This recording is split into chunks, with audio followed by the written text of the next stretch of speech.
এগুলা আমাকে ভাত দিস না খালি আমাকে পান্তা ভাতের পানি দিয়েছে? পান্তা ভাত তো পানি দিছি, এই যে টেবিলের উপর ভাত ঢাকা আছে। ওই ভাত তুই ঢাকিছে। ওগুলো খাচ্ছিস যে? ওই ভাত ঢাকিছে আর এক নেন খেলা দিবে তাহলে এই এক খারা চাইলেন কে না, সারাদিন সকাল থেকে খাইতে খুঁটে এসে তোর বেটার পান্তা ভাত খাবো। পান্তা ভাত খাবে না তে ওই তাহলে অত দিকে চাইলেন দিচ্ছিস যে তোরা লাগি রান্দি তুই যেদিন অল্প থাকে সেদিন যা বলিস আমার খিদে লাগে, ভাত থাকলে একটু বেশি বাড়া খাতু। হ্যাঁ চোরের মায়ের আজীবন ডাঙ্গর গলা, ওই ঠিকই গরম খাচ্ছে। ওর বেলা 16 আনা আর আপনার বেলা হলো কাঁচকলা। সকাল থেকে থালি বাসন মাজা ঘষা করে উঠে আসছি, রান্দি খুলে এসে গরম ভাত খাবো না? বাপ রে এত তোমার বাবা টুটি ছিঁড়ে ফেলবো তোর বাবা পান্তা খাবে না তা কি খাবে? তোর বাবা গরম খাবে? তোর মা গরম খাই কি রিয়া বয়স আছে? না তোর মেয়ের আছে তোর মায়ের ডায়াবেটিস নাই, কিচ্ছু নাই, তোর মায়ের অসুখ বিসুখ কিচ্ছু নাই, খালি তোর মাজার একটু হাড়ের সমস্যা। আর রাজ্যের মালিকের কাছে আমি প্রার্থনা করি আমার মাজন ভালোই থাকে।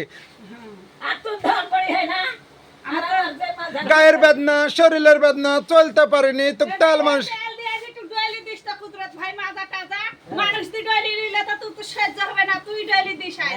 হ্যাঁ। ডলি দিব, শাশুড়ি বলবে তুমি যাও তোর না মুরব্বি মা একদিন ডয়েলি দিব। কতখানি খেস মনে করো তোর বেটা লটি পাড়া ছুটি বেড়ায় না, বাড়ি থাকে।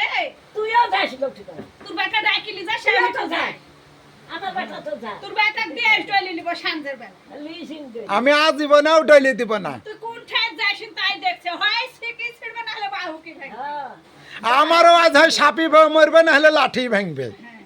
আজ তুই চির বিদায় দিব, ওই স্বামী মেলা। আমও চির